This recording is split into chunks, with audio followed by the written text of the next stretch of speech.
Hi, welcome to the show. So, yes, now we'll be doing the analysis for match number 68, that is between RCB versus CSK. So yeah చాలా బాగా జరిగింది match. అనుకున్నట్టే ఒక block buster match ఎలా అయితే అనుకున్నాం అలాగే జరిగింది. అండ్ రెండు సైడ్స్ చాలా గట్టిగా పోటీ ఇవ్వడం అనేది చూసాము.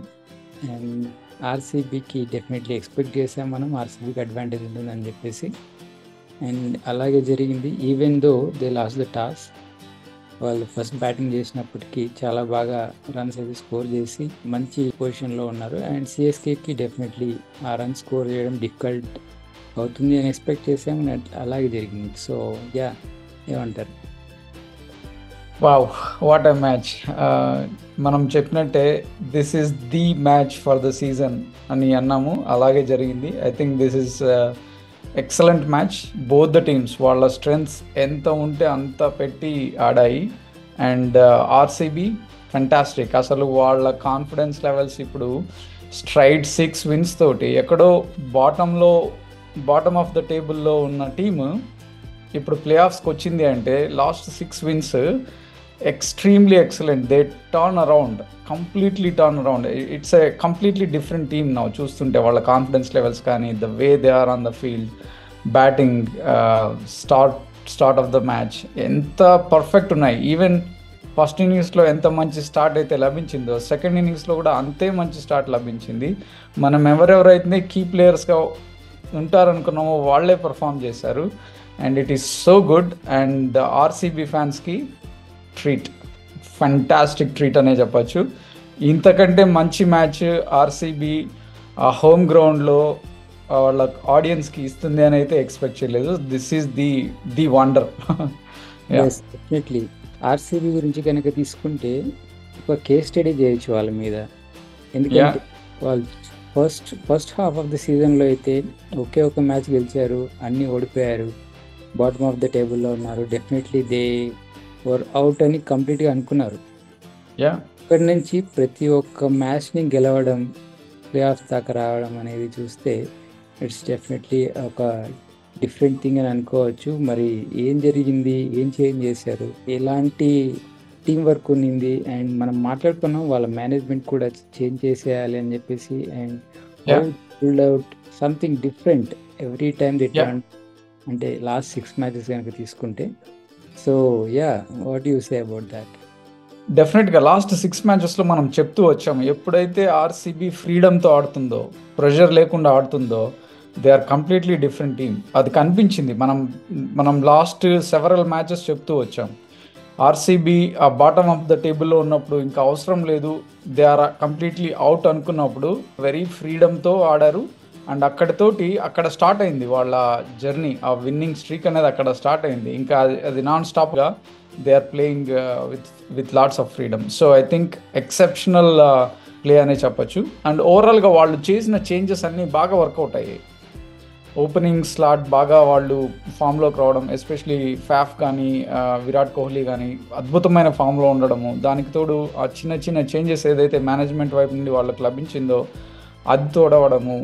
ఈ మ్యాచ్కి పర్టికులర్గా చూస్తే మ్యాక్స్వెల్ ఎంత క్రూషల్, ఈ మ్యాచ్కి చాలా క్రూషల్. అండ్ ఈ మ్యాచ్లో అతను పర్ఫామ్ చేయడం అనేది ఇట్స్ అ టర్నింగ్ పాయింట్ అనే చెప్పొచ్చు ఆర్సీబీకి. ఓవరాల్గా ఫస్ట్ బాల్కి వికెట్ తీయడం, అండ్ దానికి తోడు లాస్ట్లో వచ్చి 4 balls-కి 5 balls-కి 12 odd runs చేయడం, that was really crucial. And RCB లైనప్లో చూస్తే ఒక్కరు కూడా ఫెయిల్ అవ్వలేదు, అందరూ పర్ఫామ్ చేశారు. అండ్ బౌలింగ్ అటాక్లో సిరాజ్ టూ గుడ్. మ్యాక్స్వెల్తో పాటు సిరాజ్ వేసిన బౌలింగ్ మాత్రం ఎక్సెప్షనల్ అని చెప్పొచ్చు. Except that last over 3 overs too good and wicket. ఇంకా టర్నింగ్ ఆఫ్ ద మ్యాచ్ ఏంటి ఈ మ్యాచ్కి అంటే రచిన్ రవీంద్ర వికెట్, అది turning point. And Dhoni's wicket is the turning point. And ఇంకొక టర్నింగ్ పాయింట్ కూడా చెప్పొచ్చు, the catch from Faf du Plessis. Exceptional catch. That is like outstanding. Nobody would have imagined that he is going to grab that with single hand. Yes. This shows like RCB is completely outplayed CSK in this game. Even though లాస్ట్లో కాస్త నర్వీ moments ఉన్నప్పటికీ yeah సిఎస్కేకి చాలా chances ఉన్నప్పటికీ definitely RCB అయితే pull off చేశారు అని చెప్పుకోవచ్చు. But yeah first innings గురించి కనుక మాట్లాడుకుంటే డెఫినెట్గా ఫస్ట్ ఇన్నింగ్స్లో కాస్త వర్షం వల్ల డిలే అయింది. అండ్ దాని తర్వాత స్పిన్నర్స్కి వాళ్ళకి లభించిన అసిస్టెన్స్ చూస్తే అసలు అది స్క్వేర్ వావ్ ఆఫ్ వికెట్ ఇక్కడ నుంచి ఎక్కడికో టర్న్ అవుతుంది బాల్. సో అవును దాన్ని వాళ్ళు డెఫినెట్గా క్యాష్ చేసుకోలేకపోయారు అనుకోవచ్చా ఇక్కడ? డెఫినెట్గా ఐ థింక్ సిఎస్కే ఆ మొమెంటమ్ని క్యాచ్ చేసుకోలేకపోయింది. రవీంద్ర జడేజా ఫెయిల్యూర్ అవడము అంత మంచి ట్రాక్ మీద is never expected. Basically Santner other spinner బాగా బౌలింగ్ చేసినప్పుడు జడేజా బౌలింగ్ చేయలేకపోవడం అనేది it was a big question మార్క్గా అనిపించింది. అదర్వైజ్ ఐ థింక్ ఆర్సీబీ ఆ టైంలో ఏదైతే 5th ఓవర్ నుండి 10th ఓవర్ మధ్యలో ఆడిన గేమ్ ఏదైతే ఉందో అది చాలా క్రూషల్. వాళ్ళు మొమెంటం కంటిన్యూ చేస్తూ ఈవెన్ దో స్కోర్ తక్కువగా వస్తున్నా కూడా వికెట్స్ పడకుండా చాలా జాగ్రత్తగా వెళ్ళారు. And after that they did not give any chance to CSK. ఎక్స్ట్రీమ్లీ గుడ్. అందరూ చాలా బాగా బ్యాటింగ్ చేశారు ఆర్సీబీలో. ఎస్, మనం అనుకున్నాము లెఫ్ట్ ఆర్మ్ బౌలర్స్కి అండ్ రైట్ ఆర్మ్ బ్యాట్స్మెన్ ఉంటారు, సో మ్యాచ్అప్స్ ఉంటాయి, డెఫినెట్లీ దాన్ని సిఎస్కే కనుక యూటిలైజ్ చేసుకుంటే వాళ్ళకి ఛాన్సెస్ ఉంటాయని చెప్పేసి. బట్ ఆర్సీబీ చాలా క్లియర్గా వాళ్ళ మైండ్ సెట్తో అంటే ఎక్కడ తగ్గాలి, ఎక్కడ పుష్ చేయాలి, సో ఇవన్నీ బాగా క్యాలిక్యులేట్ చేసుకుని ఆడారు అని అనిపించింది. అండ్ రవీంద్ర జడేజాని అటాక్ చేయడం యాక్చువల్లీ చాలా మంచిదైంది వాళ్ళకు. బికాస్ అటాక్ కనుక చేయకపోయింటే ఆ పిచ్ మీద రవీంద్ర జడేజా చాలా లీకల్ అయి ఉండేవాడు. ఒక డెఫినెట్లీ 3 వికెట్స్ అయితే డెఫినెట్లీ తీసేవాడు. సో అటాక్ చేసి రవీంద్ర జడేజా 3 overs వేసేలాగా కూడా చేశారు. So that was crucial point అని అనుకోవచ్చు ఫస్ట్ ఇన్నింగ్స్లో కనుక తీసుకుంటే. And how good was Virat Kohli and Faf du Plessis? వాళ్ళ స్టార్ట్ ఏదైతే ఇచ్చారో ఎక్స్ట్రీమ్లీ గుడ్. అంత మంచి స్టార్ట్ ఆర్సీబీకి రావడం అనేది చాలా ఇంపార్టెంట్. దట్టు ఇది ఈ మ్యాచ్లో ఏంటంటే వాళ్ళు 18 runs ఎక్కువ చేయాలి. వాళ్ళు నార్మల్గా చేసే స్పీడ్ కంటే 18 runs ఎక్కువ చేయాలి. That is even crucial because matches అన్నీ లాస్ట్ బాల్ వరకు వెళ్తున్నాయి. అండ్ 18 runsని సేవ్ చేసుకోవడము, 18 runs ఎక్స్ట్రా స్కోర్ చేయడం అనేది it's not an easy thing. But even then 200 on that ground is on par, ఆ గ్రౌండ్ మీద చెప్పాలంటే. బట్ సిఎస్కే దాన్ని చేయలేకపోవడం అనేది ఇట్స్ ఫాల్ట్ ఇన్ సిఎస్కే అని clearly visible. But yeah, I think the beginning RCB that they gave, the momentum was very crucial and outstanding. They both were outstanding. Yes, డెఫినెట్గా. So Faf du Plessis and Virat కోహ్లీతో పాటు Cameron green అలాగే రజత్ పైడార్ చాలా బాగా ఆడారు. And yes, కాస్త chances వచ్చినప్పటికీ వాటిని చాలా యూటిలైజ్ చేసుకున్నారు. దాని తర్వాత 218 అయితే స్కోర్ చేయగలిగారు. హౌ ఐరానిక్ అనుకోవాలి ఇక్కడ, బికాజ్ 18 runs కనుక తీసేస్తే 200 అనేది ఒక టార్గెట్ లాగా ఉంది. సో 220 overs 10 per over చాలా ఈక్వేషన్ క్లియర్గా ఉంది సిఎస్కే కూడా. అండ్ దెన్ సెకండ్ ఇన్నింగ్స్ కనుక వచ్చేసరికి టాప్ ఆఫ్ ద ఆర్డర్ జనరల్గా అజింక్య రహానే, రచిన్ రవీంద్ర వీళ్ళు రావడమే చూసాం. అండ్ ఈ మ్యాచ్లో వాళ్ళ టాక్టిక్ ఏదైతే ఉందో రుతురాజ్ గైక్వాడ్ని ప్రమోట్ చేసుకొని, అంటే కెప్టెన్ డెఫినెట్లీ కాస్త రెస్పాన్సిబిలిటీ తీసుకొని ఆడాలి అని అయితే ఉన్నాడు. And which was a good thing. But it didn't work out అని చెప్పుకోవాలి. ఎస్పెషలీ పిచ్ మీద స్పిన్ అసిస్ట్ అవుతుంది అని తెలిసిన వెంటనే మ్యాక్స్వెల్ని దింపడం అండ్ ఫస్ట్ బాల్కి వికెట్ తీయడం అనేది చాలా క్రూషియల్ అయింది. అండ్ ఎస్, దాని తర్వాత డెఫినెట్లీ మిగతా వాళ్ళ మీద ప్రెజర్ అయితే పడింది. బట్ ఇంతకు ముందు వరకు ఫెయిల్ అవుతున్న రచిన్ రవీంద్ర కానీ అజింక్య రహానే కానీ చాలా బాగా ఆడారు అనుకోవచ్చు ఇక్కడ.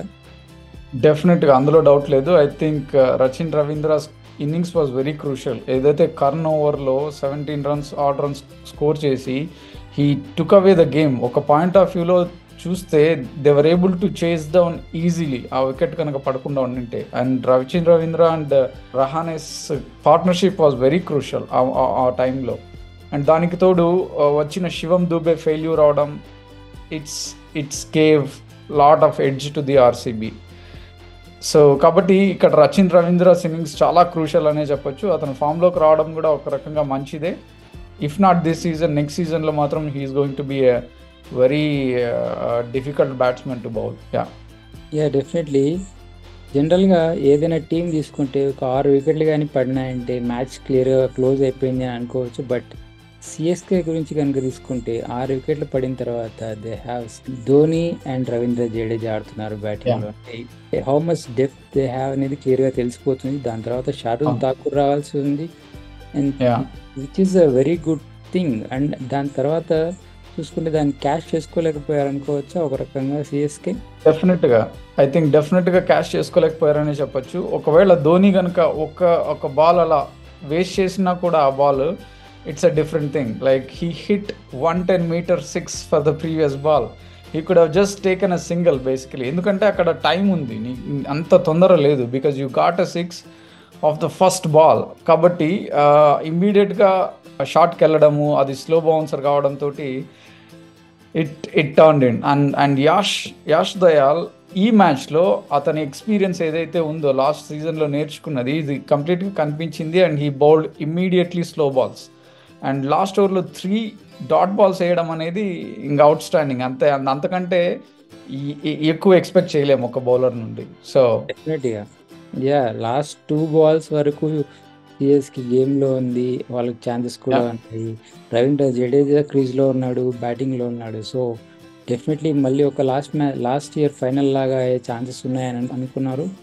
బట్ కాకపోతే ఇక్కడ డెఫినెట్లీ యష్ దయాల్ అయితే చాలా క్లియర్గా ప్లాన్కి తగ్గట్టు బౌలింగ్ వేయడం అయితే జరిగింది. దాని తర్వాత రవీంద్ర జడేజా వాటిని స్లోవర్ బాల్స్ని పిక్ చేయలేకపోవడం, కొట్టలేకపోవడం, దాంతో డెఫినెట్లీ ఆర్సీబీ గెలవడం జరిగింది. బట్ ఓవరాల్గా తీసుకుంటే ఆర్సీబీ యాజ్ ఎ టీమ్గా వాళ్ళ ఎమోషన్స్ కనుక తీసుకుంటే చాలా క్లియర్గా ఉన్నారు. They were definitely going for the win, desperately ఏం చేశారు, అండ్ ఎనర్జీస్ మొత్తం ఈ మ్యాచ్లో స్పెండ్ చేశారు. అండ్ దాని ఫలితం క్లియర్గా కనిపించింది అనుకోవచ్చు. సో ఆర్సీబీ కనుక తీసుకుంటే యాజ్ ఎ టీమ్గా వాళ్ళ పర్ఫార్మెన్సెస్ ఎలా ఉన్నాయి? As a team they are outstanding అని చెప్పొచ్చు. ఎవ్రీ మ్యాచ్ లాస్ట్ 6 matchesలో every match they improved and they keep learning it. And then after that చూస్తే మనము ఒక టీమ్ 6 matchesని కంటిన్యూస్గా విన్ అవ్వడము డౌన్ ద టేబుల్ ఉంది అంటే ఇట్స్ అ ట్రాన్స్ఫర్మేషన్. ఎవరు ఇమాజిన్ చేసుండరు ఆర్సీబీ ఈ సీజన్లో ప్లే ఆఫ్స్కి వెళ్తుంది అని, because half of the season they were not at all in the game. But all of a sudden they turned it around, and then they proved it that they have the strengths to be in the playoffs. We never know. I mean, they can be the finalists even this season. So overall ga chuste I think confidence levels matram RCB ki chala high ga unnai. They are playing extremely excellent cricket. Yes, definitely ఒక రకంగా తీసుకుంటే final కనుక వచ్చి వాళ్ళు win అయితే మాత్రం it's a complete turn around అని అనుకోవచ్చు. 10th పొజిషన్ టు 1 పొజిషన్, అన్ని పొజిషన్స్ క్రాస్ చేసుకుంటూ రావడం అనేది definitely it's a very different thing. And మనం అనుకున్నట్టు కేస్ స్టడీ ఒకటి కనుక చేస్తే దీని మీద వాళ్ళు ఎలా టీంని మార్చడం, ఆ టర్న్ అరౌండ్ చేయడం, సో ఇది చాలా యూజ్ అవుతుంది అనుకోవచ్చు. సో ఎస్, ఆర్సీబీకి అయితే క్లియర్గా ఇక్కడ ప్లే ఆఫ్స్లో ఫేవరెట్స్ లాగా అనుకోవచ్చు. అండ్ ప్లే ఆఫ్స్కి రావడమే ఒక పెద్ద జర్నీ. అండ్ మిగిలిన అన్ని టీమ్స్కి కనుక కంపేర్ చేసుకుంటే RCB notches it up a bit higher, and they deserve a play off అని అనుకోవచ్చు. సో ఎస్, ఓవరాల్గా ఇక్కడ సిఎస్సీ కనుక తీసుకుంటే డెఫినెట్లీ ఎలిమినేట్ అయిపోయారు. అండ్ చాలా సీజన్స్ వాళ్ళు రెగ్యులర్గా ప్లే ఆఫ్స్లో ఉండడం చూసాము. అండ్ ఈ సీజన్లో కూడా చాలా చాలా క్లోజ్గా వచ్చి కోల్పోవడం అనేది అనుకోవచ్చు. సో ఎక్కడ వాళ్ళకు రాంగ్ జరిగింది అనుకోవచ్చు? ఐ థింక్ మెయిన్ సిఎస్కేకి వాళ్ళ పేస్ అటాక్ని మిస్ అయ్యారు. అది చాలా డ్రాబ్యాక్ అని చెప్పచ్చు. అండ్ దానికి తోడు వాళ్ళ టాప్ ఆర్డర్ ఎక్కువ పర్ఫామ్ చేయలేదన్నమాట మోస్ట్ ఆఫ్ ద మ్యాచెస్లో. సో దాంతో వాళ్ళకి చాలా ప్రెషర్ పడింది. అండ్ ఎప్పుడైతే టాప్ 3 పేస్ అటాక్ నీకు మిస్ అయిందో ఒక టీంలో, that's going to give lot of impact. ఎందుకంటే బ్యాటింగ్ లైనప్ మీద ఎక్కువ ప్రెషర్ పడుతుంది. సో అలాంటప్పుడు ఈ ఒకరిద్దరు బ్యాట్స్మెన్స్ ఫెయిల్యూర్ అయినా కూడా they can't come back to the momentum. So సిఎస్కేకి మెయిన్ ఫెయిల్యూర్ ఏంటంటే వాళ్ళ 3 కీ బౌలర్స్ అవైలబిలిటీలో లేకపోవడం. మనం చూసాం CSK half of the season extremely good ఉంది, 2nd, 3rd, 4th పొజిషన్స్లోనే ఉంది, అంతకంటే డౌన్ రాలేదు ఎప్పుడు. సో ఎప్పుడైతే ఈ 3 బౌలర్స్ అన్అవైలబిలిటీలో ఉన్నారో they lost their momentum, and then they top order కన్సిస్టెంట్గా ఆడలేకపోయారు. So these are the 2 factors CSK disappoint అవ్వడానికి. అంతే.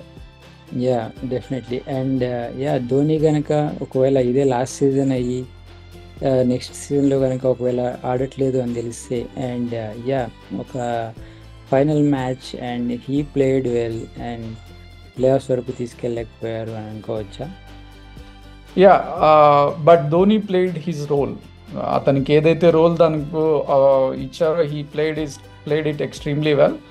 ఈవెన్ ఈ మ్యాచ్లో కూడా 200 స్ట్రైక్ రేట్తో కొట్టడం, ధోని రన్స్ చేయడం అనేది it's not a easy game, and that to under pressure. And Dhoni proved it again. It's just that he could not take the team to the play offs అంతే తప్పితే, బట్ ధోని పర్ఫార్మెన్స్ మాత్రం చాలా చాలా crucial. And he proved it again that he is going to have the strength to play even next season, but we hope he will play that next season. Yeah, definitely. Yeah, we'll hope that he will play for next seasons. And yeah, we have to wait and see what turns up after the auction. So yes, that is analysis for this match. Thanks for joining. Thank you.